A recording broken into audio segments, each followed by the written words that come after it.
real time travel evidence that proves the multiverse exists. Well, alright, that's what we're gonna do here. Let me, a host for a YouTube channel and in no way a scientist, try my best to prove both time travel and multiverses in one fell swoop. I'm Adam Andrews and let's jump in, shall we? Number 10. What even is a multiverse? I think a good place to start with this list is with something I can actually explain. When the universe first came into being during the Big Bang, it was followed by a massive infinite expansion, which we can prove as we can see it happening. When we look out into the universe, what we see is the past as the light makes its way to us. So, if we look out, say, 5 light years into space, what we see will be 5 years in the past over there. Astronomers with our modern technology are able to see out to a distance of about 42 billion light years into the universe, seeing events in places of space as they happened 42 billion years in the past. But we have no reason to believe the universe doesn't go further and infinitely. As the expansion continues infinitely with no stop, then things are bound to repeat themselves. Events will occur in the exact same form or fashion as they have before, like the formation of the Earth in a galaxy that is basically the same as ours. Life would occur in the same way, and decisions by those living beings would occur in the same way,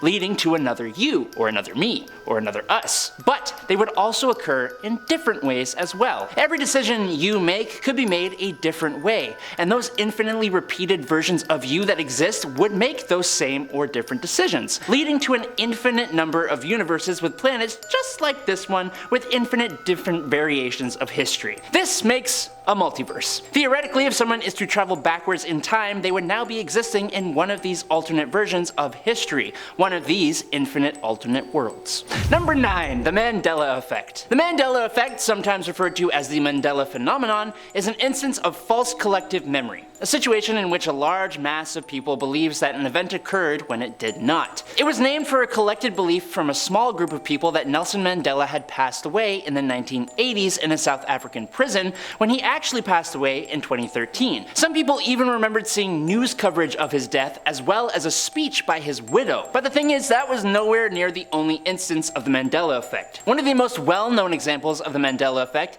is the collective memory of a movie called Shazam that starred the actor/comedian Sinbad in the 1990s, when actually no movie exists at all. While this could be false memories or your brain filling in gaps, another big theory for why this happens originates from quantum physics and relates to the idea that rather than one timeline of events, alternate realities or universes may be taking place and mixing with our timeline. This theory is suggesting that the groups of people having the same memories is because the timeline has been altered as we shift between these different realities. While we can't prove this theory right, we can't prove it wrong either, and so it has remained a popular answer for an interesting phenomenon. Number 8. Doppelgangers of the mind. Ooh. Autoscopic phenomena. It comes from autoscopy. In Greek, autos means self and scopio means looking at. The simplest form of an autoscopic phenomenon involves feeling the presence of someone next to you without actually seeing a double or anyone there. But the doppelganger effect takes the phenomenon a step further, so that a person may hallucinate that they are actually seeing and interacting with another version of themselves. But probably the most widely experienced and best known form of autoscopic phenomena is the out-of-body experience, seeing yourself from the outside perspective. They are all technically hallucinations caused by malfunctions in brain mechanisms that root us in the here and now, but just like with the Mandela effect, some people believe these hallucinations can also be explained with both time travel and or the multiverse. For example, you wake up out of bed but you can still see yourself laying in bed fast asleep. Some believe this is caused by your brain blurring the lines between alternate universes, or that perhaps you traveled forward in time and are now looking back at an alternate timeline of you that is still laying in bed. Now that may sound wacky, but what about when there are actually two people in the world who look basically the same? Number 7. Lookalikes. So, do you remember in my first point how I was explaining that over the course of the limitless expansion of space, things are bound to repeat themselves? Well, we kind of have a pretty good example of that on Earth. Over time and through history, and even sometimes at the same time, there will be people on Earth that look shockingly similar to one another. We have all seen the photos of celebrities being compared to old paintings of people from the past, or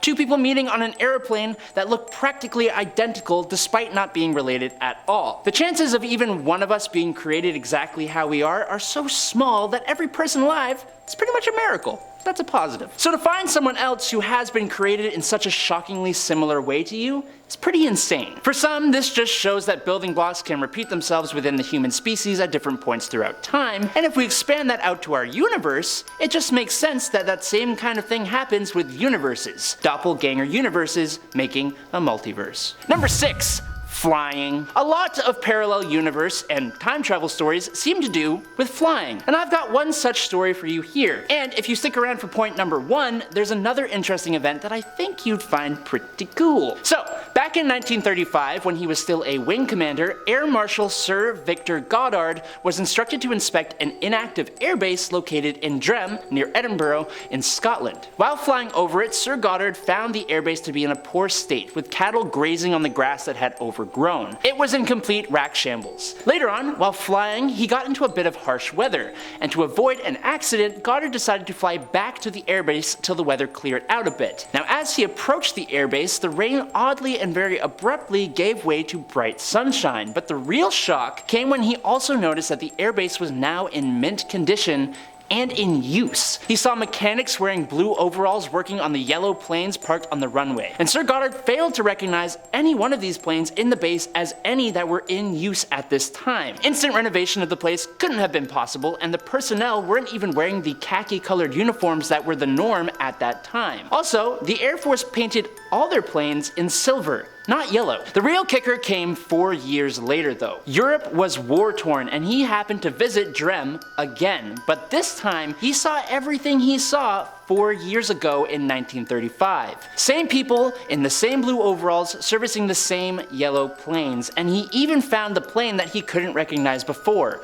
a Miles Magister. And you can figure out how that means multiverses or time travel. Number 5. John Titor, a man from 2036. In November 2000, a man named John Titor, or however you want to pronounce it, started answering questions on the internet about time travel. The man claimed that he is from 2036 and said that their world was torn apart because of the war between the US and Russia. Only a few people survived, and now he had come back into the past to retrieve some items that would help them rebuild society. He specifically asked for a computer, the IBM 5100, which was never released to the public and was only known to exist by only a few people who actually designed it. He was all over the internet for about 4 months, and then he disappeared. The thing that we gotta remember is that this was a man on the internet. I can honestly say that it is very easy to lie about something like this and fabricate any kind of story you want. His reasoning for the collapse of the world is easy to guess at. Russia and the US have been opposing each other for years. The IBM 5100 thing is a little bit weirder, but how do we even know only a few people designed it without someone being told that? You know what I mean? But it starts to make us wonder if John actually is from the year 2036. Problem is, we would have to wait until 2036 to know that. But that's only 13 years from now. And John was a grown man, so his younger self would have to be alive now. But all we have is a first and last name, and if you've ever looked yourself up on the internet, you know there are tons of people who share your same name. So I guess we will just not know until 2036. But then again, if John came back to change things and he was successful, then we won't ever know because we are now existing in an alternate timeline, an alternate reality than the one John came from. Confusing. Number 4, the streets of Liverpool. There are way too many strange stories about the streets of Liverpool that seem almost unexplainable. Like visiting those streets is stepping into an alternate universe or an alternate time. But we're going to talk about one specific example. In 2011, a woman went to a mother care store to buy a gift for her sister. While checking out, her credit card was turned down and she went back home and complained to her mother. Then they both returned to the place where the store was, but there was no store.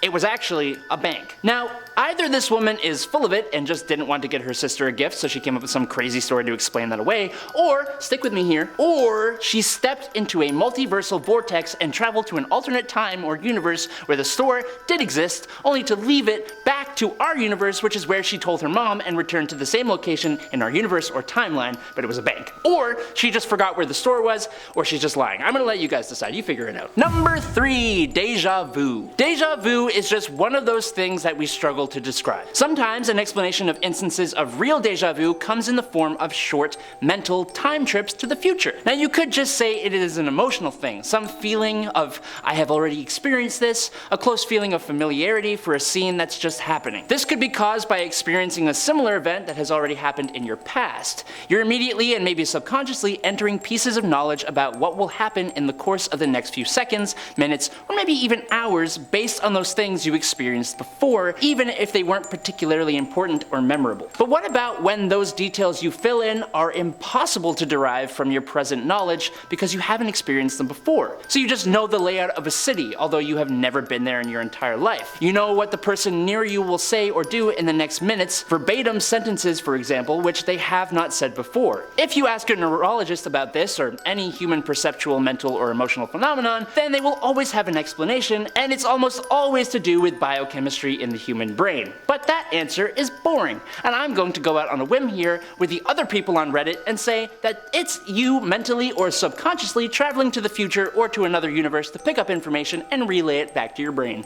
Boom! Number 2. What happens when you die? There are many theories about what happens when you finally bite the bullet. When we hit the hay for good, when we pass away. One theory has to do with the multiverse, and if it deals with the multiverse, then it kind of deals with time. The parallel universe theory claims that when we die, we will be living in the same universe as we were before, just in a different portion of space and time. But if we are now in a different portion of space and time than when we died, we had to have traveled time and space to a point where we didn't make the decisions or didn't experience the exact set of events that led to our demise. Now this is probably the most far-fetched moment from today because it deals with something we 100% cannot prove. But given the idea of so many different religions and beliefs believing in things like a world after our lives, like heaven where everything goes right, or reincarnation after death where we start again without a memory of our previous lives, it feels as though moving to a different portion of space and time, or creating a new personal timeline when ours is destroyed,